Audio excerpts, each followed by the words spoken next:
এই রেসিপিটা খাওয়ার পর কিন্তু তোমার যদি পরিবারে কোনো দুর্নাম থাকে তাহলে কিন্তু খুব শিগগিরই সেটা কিন্তু সুনামে পরিণত হবে।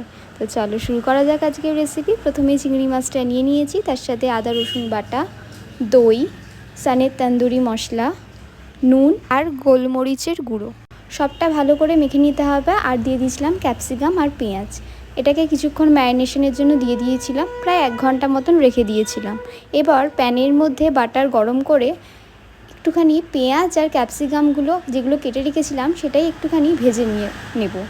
জাস্ট একটু কালারটা চেঞ্জ হবে এই রকম। এরপর ম্যারিনেট করা চিংড়ি মাছটাকে অল্প অল্প করে দিয়ে দেবো।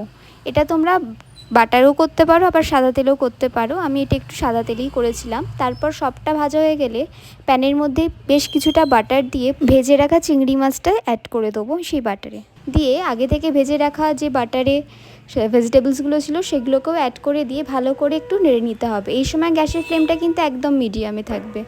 কেমন লাগলো আজকের রেসিপি অবশ্যই জানাবে। দেখা হবে নতুন কোনো রেসিপির সাথে। টাটা।